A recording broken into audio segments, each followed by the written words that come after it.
Good day, and welcome to the Apple Q4 fiscal year 2022 earnings conference call. For information, today's call is being recorded. At this time, for opening remarks and introductions, I'd like to turn the call over to Tejas Gala, Director of Investor Relations and Corporate Finance. Please go ahead. Speaking first today is Apple CEO Tim Cook, and he'll be followed by CFO Luca Maestri. After that, we'll open the call to questions from analysts. Before turning the call over to Tim, I would like to remind you that approximately once every 6 years, we add a week to the December quarter to realign our fiscal periods with the December calendar. So this December quarter will span 14 weeks rather than the usual 13 and will end on December 31st. Please note that some of the information you'll hear during our discussion today will consist of forward-looking statements, including, without limitation, those regarding revenue, gross margin, operating expense, other income and expense, taxes, capital allocation, and future business outlook, including the potential impact of COVID-19 on the company's business and results of operations. These statements involve risks and uncertainties that may cause actual results or trends to differ materially from our forecast. For more information, please refer to the risk factors discussed in Apple's most recently filed annual report on Form 10-K and the Form 8-K filed with the SEC today, along with the associated press release. Apple assumes no obligation to update any forward-looking statements or information which speak as of their respective dates. I'd now like to turn the call over to Tim for introductory remarks. Thank you, Tejas. Good afternoon, everyone, and thank you for joining the call today.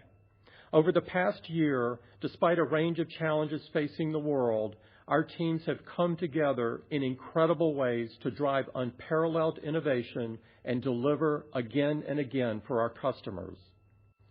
For the September quarter, we reported record revenue of $90.1 billion, which was better than we anticipated despite stronger than expected foreign currency headwinds. We set an all-time revenue record for Mac and September quarter records for iPhone and wearables, home, and accessories. Services notched a September quarter record as well, with revenue of $19.2 billion and more than 900 million paid subscriptions. We reached another record on our install base of active devices thanks to a quarterly record of upgraders and double-digit growth in switchers on iPhone. Across nearly every geographic segment, we reached a new revenue record for the quarter, and we continue to perform incredibly well in emerging markets with very strong double-digit growth in India, Southeast Asia, and Latin America. I'm also happy to report that during the quarter, silicon-related supply constraints were not significant. I want to acknowledge that we are still living through unprecedented times, from war in Eastern Europe to the persistence of COVID-19, from climate disasters around the world to an increasingly difficult economic environment. A lot of people in a lot of places are struggling. Through it all, we've aimed to help our customers navigate through the challenges while giving them the tools to drive progress for themselves and their communities. At Apple, creativity and collaboration have always been at the core of who we are. That spirit of ingenuity and teamwork helped us provide our customers with incredible innovations this year and led to another yearly revenue record. In fiscal 2022, Apple achieved revenue of $394 billion, representing 8% annual growth. We set records for iPhone, Mac, wearables, home, and accessories, and services while growing double digits in emerging markets and setting records in the vast majority of markets we track.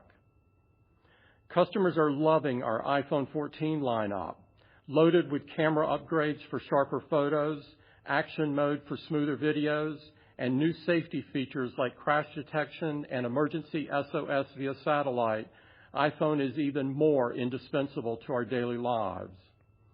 iPhone 14 and iPhone 14 Plus come with a new dual camera system, industry-leading durability, incredible power, and amazing battery life. and our iPhone 14 Pro models are packed with even more groundbreaking innovations, including a new camera system, as well as always-on display and the dynamic island, which offers a whole new way to interact with iPhone. Just yesterday, our most advanced iPad and iPad Pro ever landed in stores. With its all-screen design, advanced cameras, and faster wireless connectivity, the 10th generation iPad looks and performs better than ever.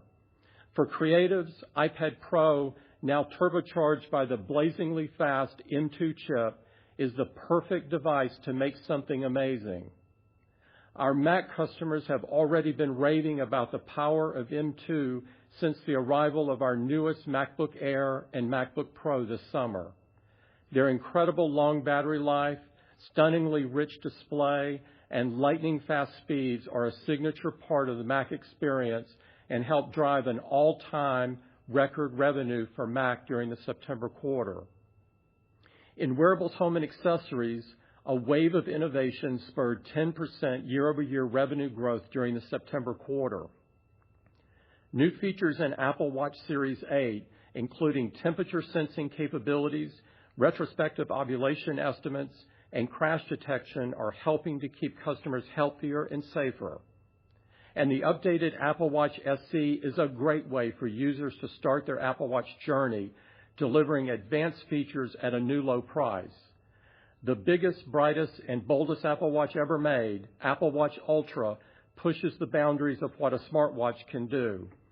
Packed with innovations like advanced navigation tools and the new Oceanic Plus app, which turns it into a dive computer, Apple Watch Ultra has something for athletes and adventurers on land and sea. The second generation of AirPods Pro, powered by the new H2 chip, are receiving rave reviews for delivering an unmatched wireless earbud audio experience while canceling up to twice as much noise over the previous model.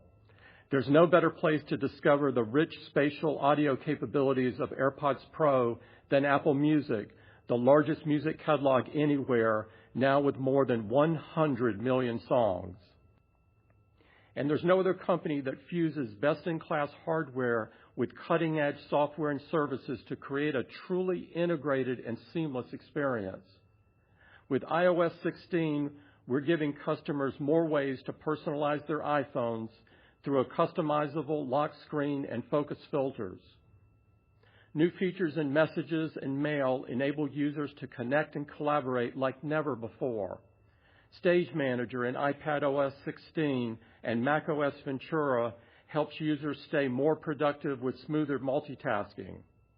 And watchOS 9 is empowering customers to live a healthier day through updates to the Sleep app, a new FDA-cleared AFib history feature, and the new Medications app. Across our services, we continue to see enthusiasm and strong engagement from our subscribers. Apple TV Plus hits like Severance, Bad Sisters, and Blackbird have taken center stage on screens around the world. And baseball fans were glued to their seats this season watching Friday Night Baseball. Meanwhile, Apple TV Plus productions continue to earn accolades. At the 74th Primetime Emmy Awards in September, Apple brought home 9 statues, including a second consecutive win for Best Comedy Series for Ted Lasso. And soon, we're going to give audiences an even better entertainment experience when the all-new Apple TV 4K hits stores next week. We're also bringing Fitness Plus to more customers than ever by making our entire library of over 3,000 studio-style workouts and meditations available to iPhone users in 21 countries, even those without an Apple Watch. These updates are arriving just in time for a new Artist Spotlight series with workouts featuring the music of Taylor Swift and a new workout program, Yoga for Every Runner, featuring and designed with one of the world's top ultra-marathon athletes, Scott Jurek. While Fitness Plus helps subscribers stay active, Apple Card is designed with our customers' financial health in mind. For the second year in a row, Apple Card has been ranked highest in customer satisfaction for mid-sized credit card issuers by J.D. Power. And our users' favorite Apple Card benefit just got even better with the upcoming addition of a new high-yield savings account to help them save and grow their daily cash rewards. Turning to retail, last month our team members welcomed customers to the all-new Apple Jamsil in South Korea. And through Today at Apple Creative Studios, we partnered with nonprofits in cities around the world to help young, diverse creatives pursue their passions and connect with local mentors. And our retail teams have done exceptional work helping customers explore our latest products and features. As we approach the holiday season with our product lineup set, I'd like to share my gratitude to our retail, Apple Care, and channel teams for the work they are doing to support customers. At Apple, we're proud of the ways we are able to help customers be productive, get healthy, stay safe, and unlock their creative potential. We also understand we have an important responsibilities to the communities we serve. That's why we continue to invest in education, racial equity and justice, and the environment. And we are making important progress toward a more inclusive and diverse workforce. Through our community education initiative, we're working alongside more than 150 partners to help students around the world learn new science and technology skills. This summer, we joined with community partners to support coding academies across the United States, from Code Academy in Nashville to One Summer Chicago to the Coding 5K Camp for Girls right next door in San Jose. We've also just expanded our Racial Equity and Justice Initiative into the UK for the first time. Alongside the South Bank Center, we're helping aspiring creatives develop their own voices and position themselves for long-lasting careers. Back in the U.S., we welcomed a new class of Black, Latino, and Indigenous entrepreneurs to Apple's second Impact Accelerator. This group of innovators is focused on using green technology to mitigate the effects of climate change and serve communities most affected by it. At Apple, we care deeply about protecting the planet for future generations. To that end, in support of our 2030 environmental goals, we have asked all of our suppliers to become carbon neutral across their entire Apple-related footprint by the end of the decade. We are also providing them with resources based on what we learned achieving net zero carbon in our own global operations. Across our entire product lineup, we also continue to source more materials through recycling while taking less from the earth. Every iPhone 14 is made with 100% recycled rare earth elements in all magnets, including those used in MagSafe. And in a first for Apple Watch and iPad, we're using recycled gold in the plating of multiple printed circuit boards in our newest devices.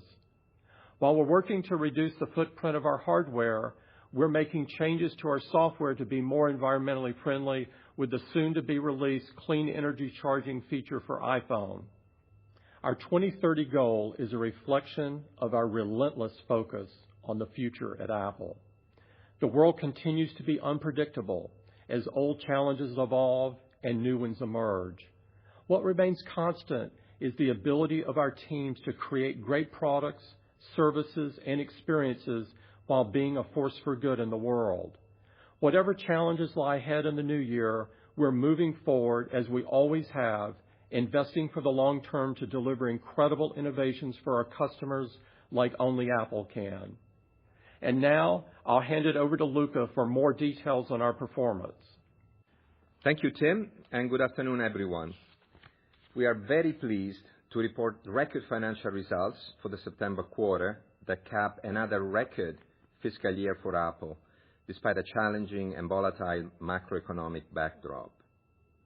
We reached a September quarter revenue record of $90.1 billion, up 8% year over year, despite over 600 basis points of negative foreign exchange impact, with new September quarter records in the Americas, Europe, Greater China, and rest of Asia Pacific. Importantly, in constant currency, we grew nicely in each of our geographic segments, with strong double-digit growth outside the U.S. Products revenue was $71 billion, up 9% over last year, despite FX headwinds, and a record for the September quarter. And it was a September quarter revenue record for iPhone and wearables, home, and accessories, and an all-time revenue record for Mac. Overall, our installed base of active devices continued to grow nicely. It reached an all-time high for all major product categories and geographic segments at the end of the quarter, thanks to extremely strong customer satisfaction and loyalty, and a high number of customers that are new to our products. Our services set a September quarter revenue record of $19.2 billion, up 5% over a year ago, despite over 600 basis points of negative impact from foreign exchange. We reached September quarter revenue records in the Americas, Europe, Greater China, and rest of Asia Pacific, and also in many services categories, including all-time revenue records for cloud services and payment services. Company gross margin was a September quarter record at 42.3%. It was down 100 basis points from last quarter due to unfavorable foreign exchange and a different mix, partially offset by leverage. Products gross margin was 34.6%, up 10 basis points sequentially, with improved leverage and favorable mix, partially offset by foreign exchange. Services gross margin was 70.5%, down 100 basis points sequentially, primarily due to foreign exchange. Net income of $20.7 billion, diluted earnings per share of $1.29, and operating cash flow of $24.1 billion were all September quarter records. Let me now get into more detail for each of our revenue categories. iPhone revenue grew 10% year-over-year to a September quarter record of $42.6 billion, despite significant foreign exchange headwinds. We set September quarter records in the vast majority of markets we track, and our performance was particularly impressive in several large emerging markets, with India setting a new all-time revenue record, and Thailand, Vietnam, Indonesia, and Mexico more than doubling year-over-year. Thanks to our strong iPhone lineup, we set a quarterly record for upgraders and grew switchers double digits.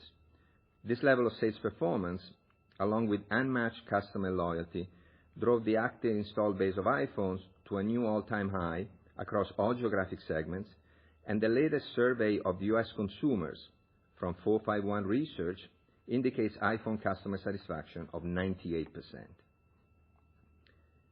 It was a great quarter for Mac. We achieved an all-time revenue record of $11.5 billion, up 25% year-over-year, despite significant FX headwinds. There were three key items that helped drive this performance. First, we benefited from the launch of our new MacBook Air and MacBook Pro powered by the M2 chip. Second, we were able to satisfy pent-up demand that carried forward from the significant supply constraints we faced during the June quarter.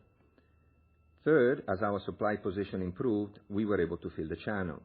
Importantly, our investment in the category has attracted both upgraders and customers new to Mac, and helped our install base reach an all-time high.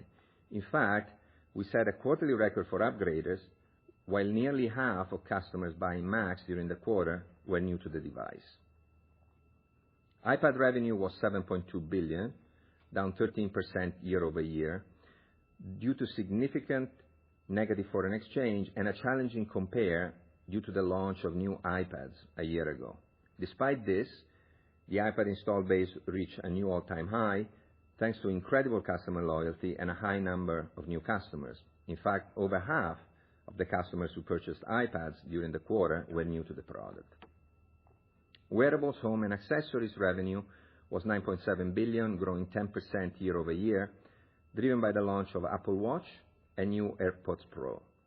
This level of sales performance, along with very strong new-to rates, drove our install base of devices in the category to a new all-time record. For instance, 2/3 of customers purchasing an Apple Watch during the quarter were new to the product.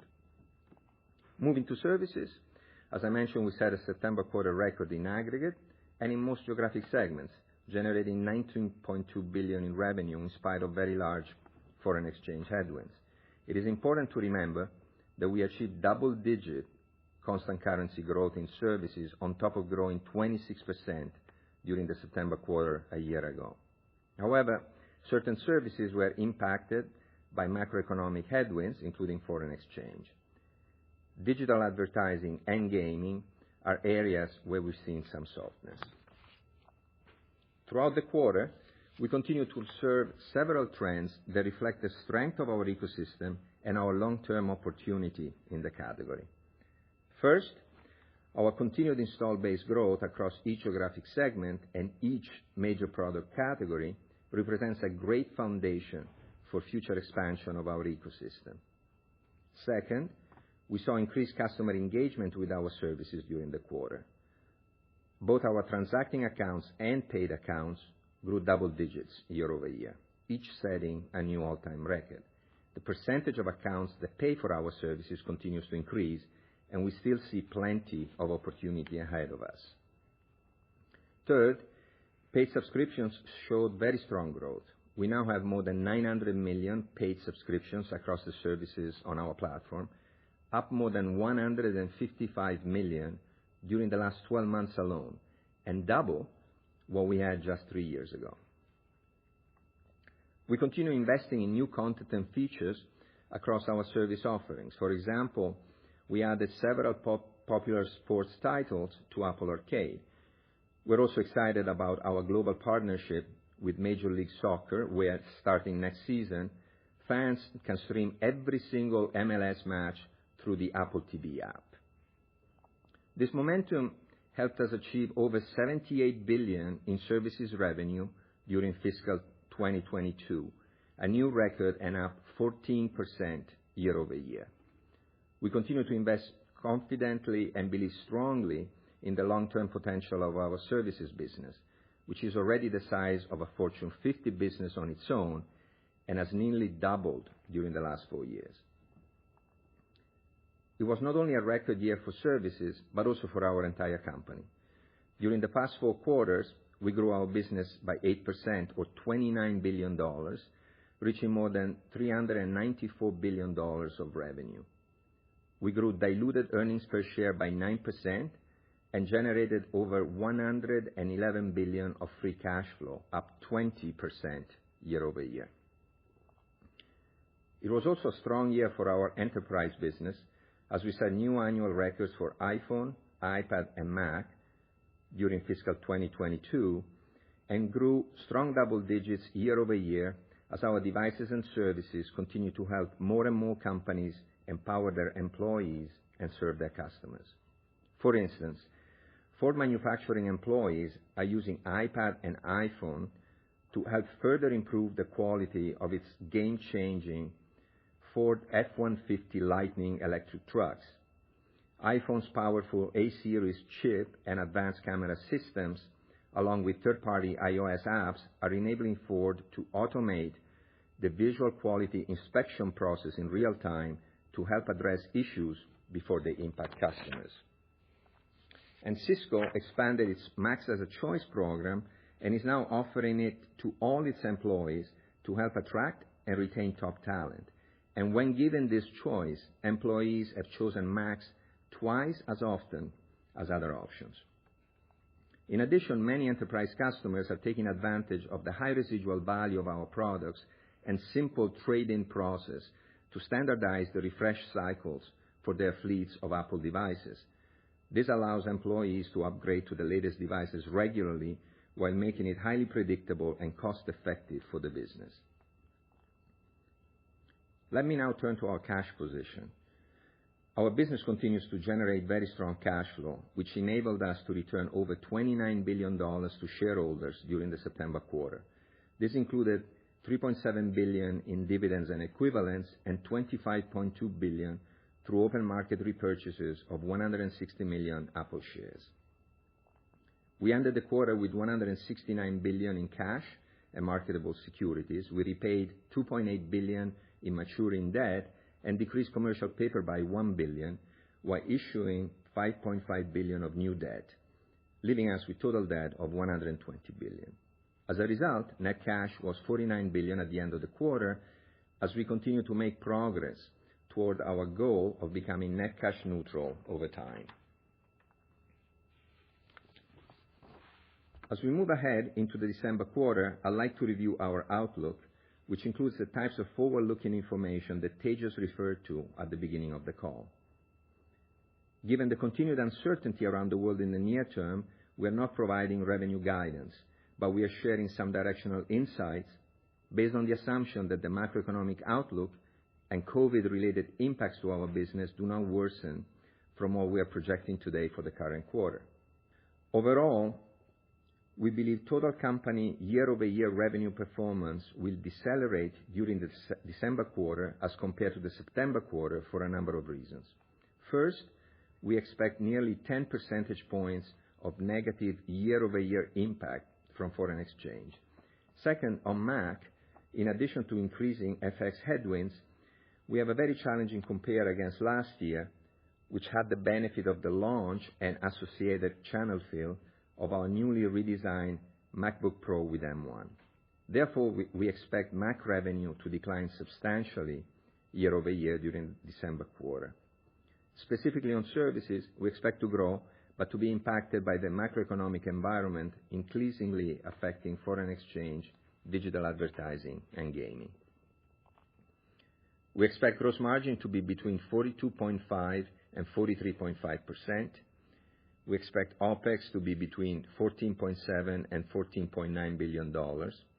We expect OI&E to be around negative $300 million, excluding any potential impact from the mark-to-market of minority investments, and our tax rate to be around 16.5%.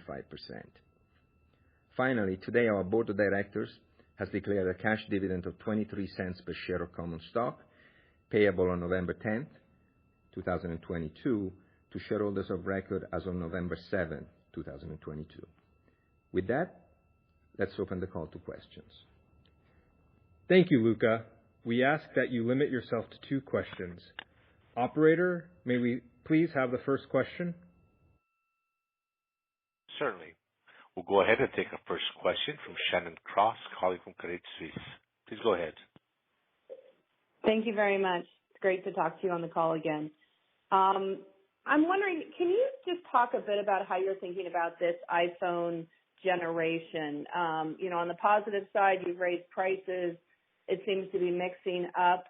On the negative side, investors are concerned about, impact to demand from the higher prices, what Huawei meant to you, in prior years versus what could happen now.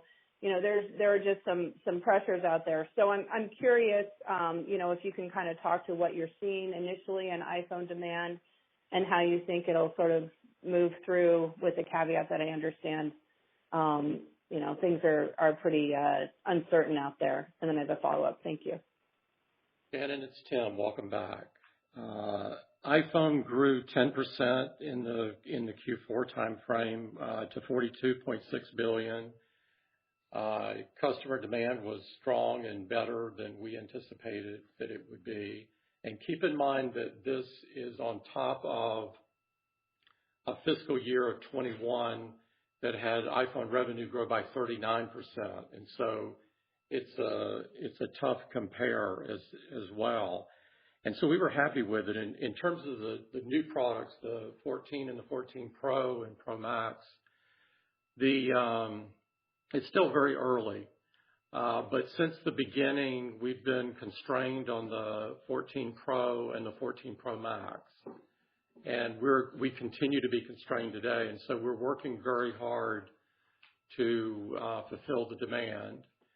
It's difficult to say what the mix will be until we can satisfy the demand, because we don't really, we're not able to determine the accurate mix until then. And so but we're working very hard to do that. We were really pleased with the broadness of the iPhone strength last quarter. We had 3 of the top 4 of smartphones in the U.S. and the U.K., the top 3 in urban China, the top 6 in Australia, 4 out of the top 5 in Germany, and the top 2 in Japan. And customer satisfaction for the iPhone remains very, very strong at 98%. And so we feel very good about how we performed in Q4, and certainly the start of this generation would suggest that we're going to be constrained for a little while on the 14 Pro and 14 Pro Max, but we're working very hard to try to remedy that. Thank you. And then, Luca, can you talk a bit about gross margin puts and takes? Just, how we should think about, 10 basis points of currency, this coming quarter is, I don't want to say unprecedented, but maybe it is. So I know you have hedges, but how do we think about it flowing through? And then what other, components seem to be very favorable, but what else should we sort of throw into the mix as we look forward? Yeah. Well, let me start with gross margin in Q4, and then I'll get to Q1. It was a September quarter record for the company. We did 42.3%, and that is in spite of, as you mentioned, very significant negative effects. For example, for Q4, on a sequential basis, FX was negative 70 basis points, and on a year-over-year basis, it was negative 170 basis points. Essentially, every currency around the world has weakened against the dollar. Now, we have guided Q1 to 42.5 to 43.5, in spite of the fact that we have, on a year-over-year basis, 330 basis points of negative exchange. Sequentially, it's 120 basis points unfavorable. So obviously, the strong dollar makes it difficult in a number of areas. Obviously, our pricing in emerging markets makes it difficult, and then the translation of that revenue back into dollars is affected. But on the positive side, we are seeing commodities behave fairly favorably for us, and so we believe we can offset, the foreign exchange, the negative foreign exchange that we're seeing, and I think that the guidance that we provided reflects that. It takes into account, of course, effects. It takes into account some level of inflationary pressures, but I think the outcome is a good one. Great. Thank you very much. Thanks, Shannon. Can we have the next question, please? Yes, sir.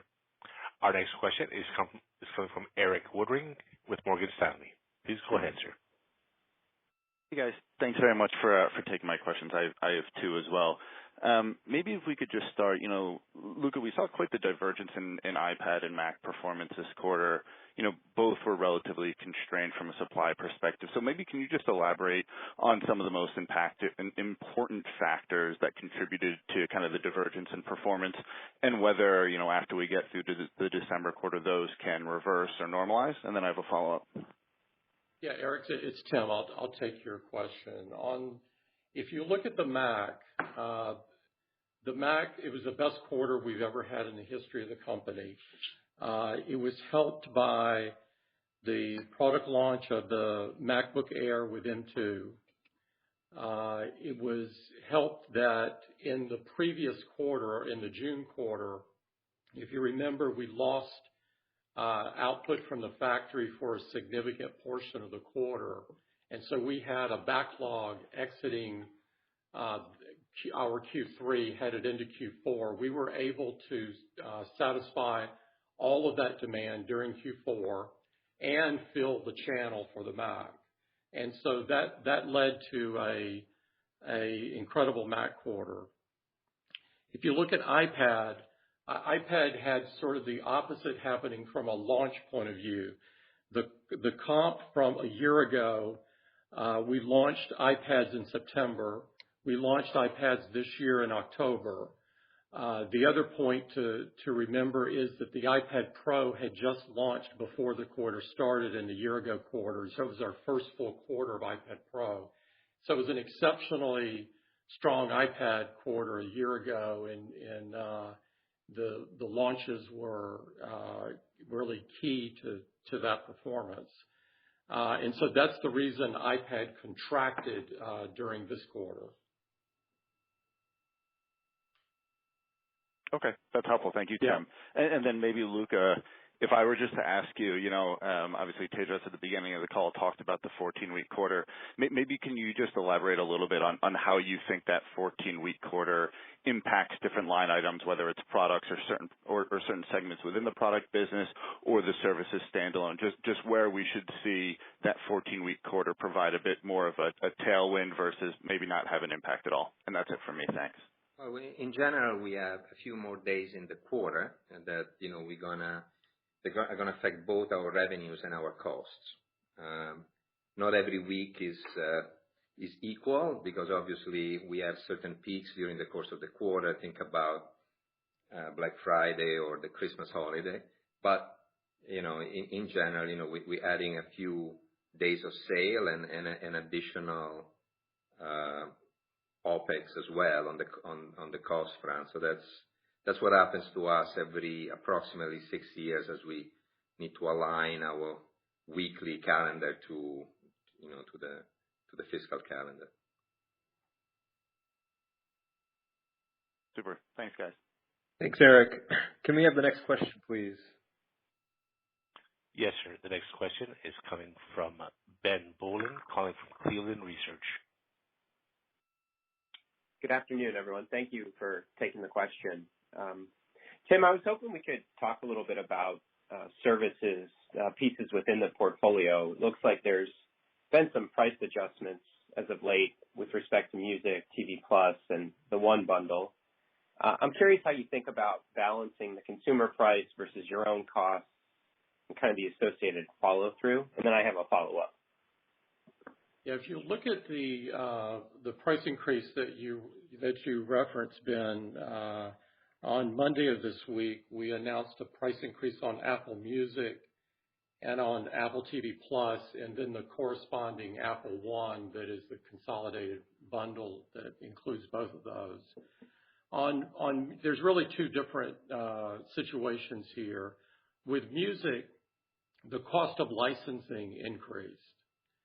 And so we're paying more for music. The good thing about that is the artist will also get more money for their songs that are enjoyed on streaming. And so there's some bit of good news there, I suppose. And then on Apple TV Plus, if you look at when we first priced it, we only had a very few shows. We were at the beginning.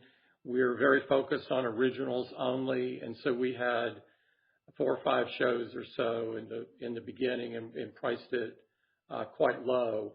We now have a lot more content and are coming out with more each and every month, and so we increased the price to represent the value of the service. And of course, Apple One is just the consolidation then of those 2 price changes. Okay. And then another item, any preliminary thoughts around capital intensity into fiscal 23?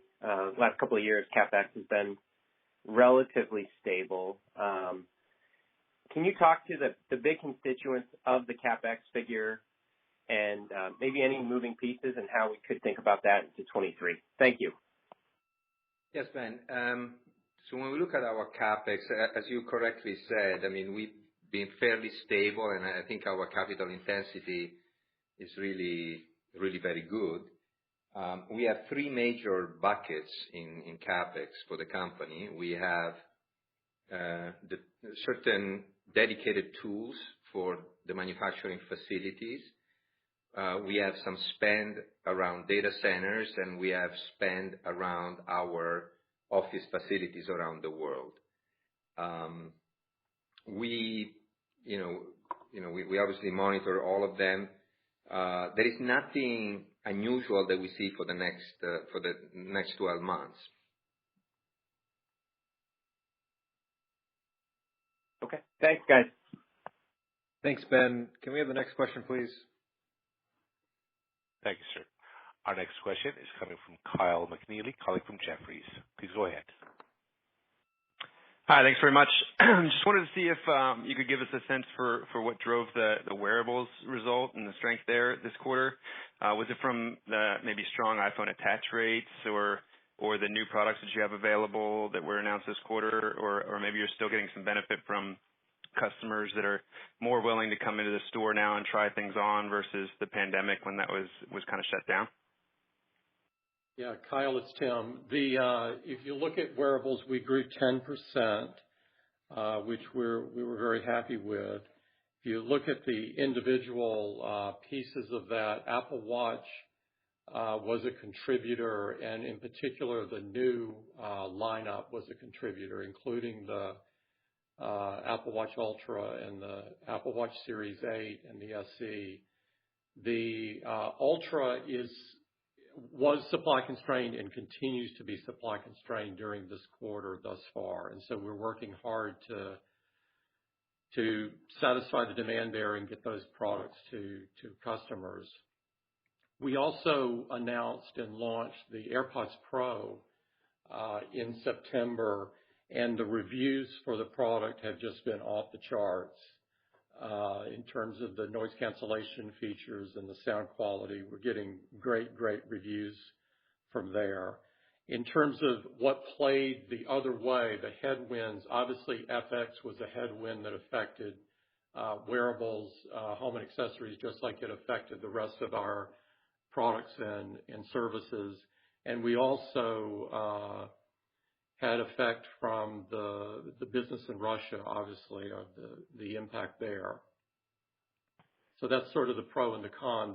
The other thing that I should mention is that about 2/3 of the Apple Watches that we sold were to customers that had not previously owned an Apple Watch, and so we're still very much selling to new customers here, which is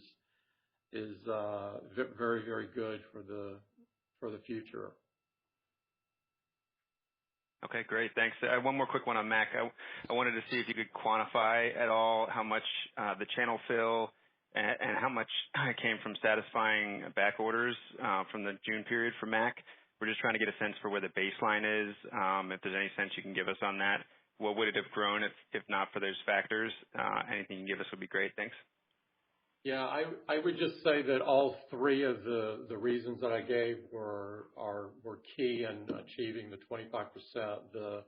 The M2 MacBook Air, the launch of the new product, the satisfying the back orders from the previous quarter, and then filling the channel. All of those were key contributors. Okay, fair enough. Thanks. Thank you, Kyle. Can we have the next question, please? Yes, sir. The next question is coming from Mr. Jim Suva, calling from Citigroup. Thank you. And it's great to see that you talked about your suppliers going carbon neutral, a small statement I really took to heart. Thank you. My question is on the services. Could it possibly be impacted more by FX than product? Meaning the Jim Suva family has Apple One and TV Plus and all that, and we pay it typically on annual. But then when we go into the store to buy new watches and iPads, the price is adjusted more quickly. So could it be that services growth was impacted a little bit more by FX, and down the road we could see growth reaccelerate? Or am I just reading too much into the FX impact that could be different from services versus product? Thank you. Hey, Jim, it's Luca. No, you're right. Obviously, the effects impact on our business depends on the geographic mix of the sales that we do, and so it can be services and products can have slightly different effects on foreign exchange. And so if we look at our services business in constant currency, we would have grown double digits. And so we're very pleased with that. As I mentioned, there were some areas that we could see some softness. Digital advertising, of course, that part, and gaming on the App Store was affected. But we were very happy with what we saw in terms of the behavior of our customers with the engagement with services. I mentioned a number of things during the prepared remarks. The fact that obviously that install base is growing, that's a positive, and it's a great foundation for the future. We are seeing more transacting accounts and more paid accounts. They're both growing double digits. Paid accounts are growing faster than transacting accounts, so the penetration of paid accounts is increasing.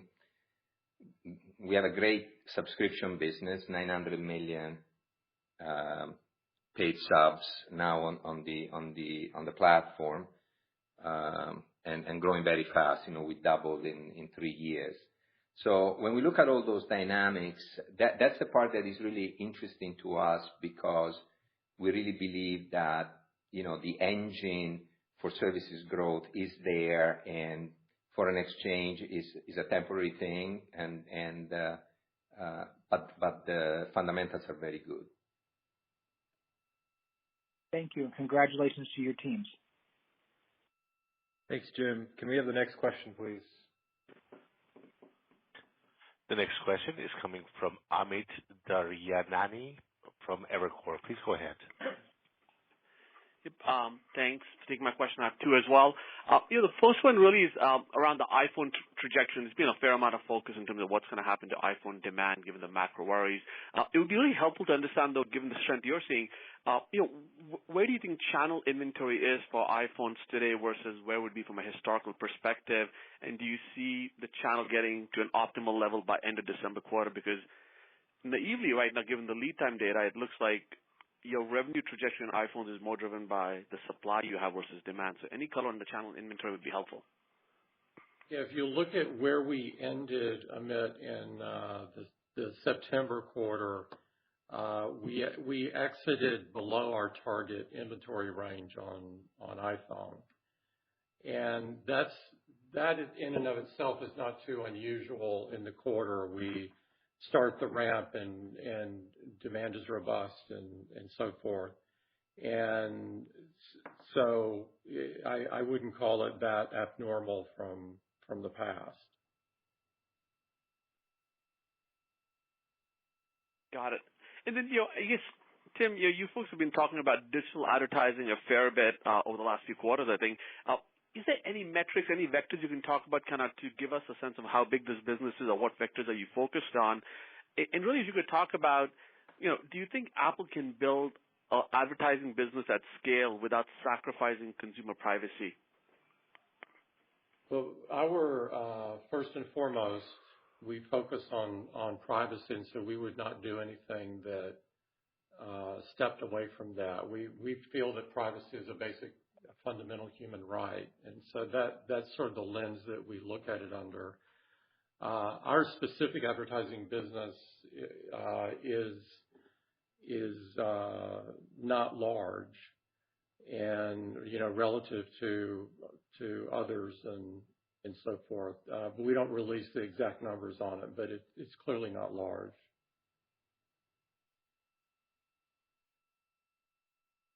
Thanks, Amit. Can we have the next question, please? Yes, sir. We'll now move on to Mr. Harsh Kumar calling from Piper Sandler. Please go ahead. Yeah. Hey, thanks, guys. First of all, fellows, congratulations on stellar performance. There's a lot of large cap companies that are getting ripped around, so we appreciate the steady cadence here. Tim, I wanted to ask you about inflation pressures and labor problems here in the U.S. and globally, and maybe talk about what steps can Apple take to mitigate those, and maybe look on that end.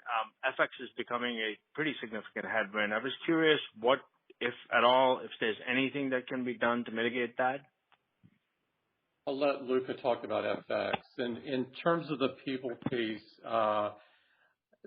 we're focused on taking care of our teams and offering them the best benefits and best compensation so that we can empower them to do the best work of their lives. And so that's what we're focused on in terms of our teams.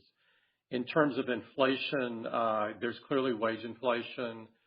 There's inflation related to logistics as well. If you compare it to pre-pandemic kind of levels, though that has not returned to pre-pandemic levels by any means. And there's certain silicon components that have inflationary pressure as well. And so that's not an all-inclusive list of where we see it, but it gives you some ingredients of where we see inflation pressure. And we've obviously taken that into consideration in the gross margin guidance that Luca gave earlier in the call. Yeah, and on foreign exchange, you're right. I mean, it's obviously a very significant factor that is affecting our results, both revenue and gross margin. What do we do about a situation like this one where we have very strong dollar? Of course, we hedge our exposures. We try to hedge them in as many places as possible around the world. For example, I think we've been probably the first company that started hedging our exposure in China several years ago. There may be a few currencies, small ones, where we don't hedge because the cost is prohibitive or the market is not there. But in general, we tend to hedge because it gives us, significant level of margin stability. Obviously, over time, that protection reduces because the hedges roll over and we need to buy new contracts. But that's the primary tool that we use to offset some of the FX pressure. Of course, when we launch new products in particular, we look at the FX situation, and in some cases, for example, customers in international markets they saw some price increases when we launched the new products, which is not something that, for example, U.S. customers have seen. And that's unfortunately the situation that we're in right now with the strong dollar. And so that's the way we try to deal with that. I have to say that one of the things that we've really appreciated the most during the quarter was the fact that in spite of this very strong dollar and the difficult FX environment, we have seen very strong performance in many international markets, particularly some very large emerging markets where even in reported currency, so in U.S. dollars, we've seen very strong double-digit growth in places like India, Indonesia, Mexico, Vietnam, many places where we've done incredibly well. And obviously, in local currency, those growth rates are even higher. It's important for us to look at, how these markets perform in local currency because it really gives us a good sense for the customer response to our products, the engagement with our ecosystem, and in general, the strength of the brand. And I have to say, in that respect, we feel very, very good about the progress that we're making in a lot of markets around the world. Thanks, Tim and Luca. I had a follow-up. Luca, in your prepared remarks for the guidance, you mentioned that for the December quarter, you expect the performance to decelerate relative to September. So September was a year-over-year about, call it 8%. Should I think that 8% number will go down on a year-over-year basis as we look at December? Maybe you could provide some color of what you're thinking. And are we looking at a positive number, or are we thinking maybe that the growth rate will be negative on a year-over-year basis? Well, what we said is that we're going to be decelerating from September. So September was 8%, so it's going to be a lower percentage than 8%. We're not providing guidance for the reasons that we've explained. There's a lot of uncertainty there. And so we'll see how the quarter progresses. Keep in mind the 10 points of exchange. Certainly, in normal times, we will be talking about very different numbers, but that's where we are right now. Thank you, guys. Thanks, Harsh. Can we have the next question, please? Yes, sir. The next question is coming from Krish Sankar, calling from Cowen and Company. Please go ahead. Yeah, hi. Thanks for taking my question. I have two of them. First one either for Tim or Luca on cash and capital allocation. Given the correction in valuation for some of the private and public companies, does it change your thought process on the timeline to get to cash neutral? In other words, would you be more aggressive with acquisitions, or do you think holding on to more cash due to interest income becomes more attractive? versus your prior investment goals? And then I had a quick follow-up. Yeah, this is Tim. In terms of acquisitions, we averaged about one per month, I believe, across fiscal year 22. And so we're constantly looking in the market and at what's out there and what things would be synergistic and which things would provide either intellectual property or talent, or preferably both that we would need. And so we're constantly looking at acquisitions of all sizes. In terms of, cash deployment, obviously we like to look at the capital return program over the long arc of time. And we have done, since the beginning of the program, we've done over $550 billion of buyback at an average repurchase price of $47. So the program has been incredibly successful. We are still in a position where we have net cash, and we said all along we want to get to cash neutral at some point. Our cash generation has been very, very strong over the years, particularly last year. I think I mentioned in the prepared remarks, we did $111 billion of free cash flow. That's up 20% year over year. And so we will put that capital to use for investors. Got it. Very helpful, Tim and Luca. And then a quick follow-up for Luca on the December guidance. Thanks for his color on that. I'm just kind of curious, the extra week in the quarter, is that not helping offset some of the effects? Or in other words, the 10 percentage point negative impact from FX would be much higher if it was a 13-week quarter? No, I wouldn't say that because those are percentages. So yeah, no, the 10 points wouldn't be different. 13 or 14 weeks would be the same. Got it. Thanks a lot, Luca. Thank you, Krish. A replay of today's call will be available for 2 weeks on Apple Podcasts, as a webcast on apple.com/investor, and via telephone. The number for the telephone replay is 866-583-1035. Please enter confirmation code 7086300, followed by the pound sign. These replays will be available by approximately 5 p.m. Pacific time today. Members of the press with additional questions can contact Josh Rosenstock at 408-862-1142. Financial analysts can contact me with additional questions at 669-227-2402. Thank you again for joining us. Once again, this concludes today's conference. We do appreciate your participation.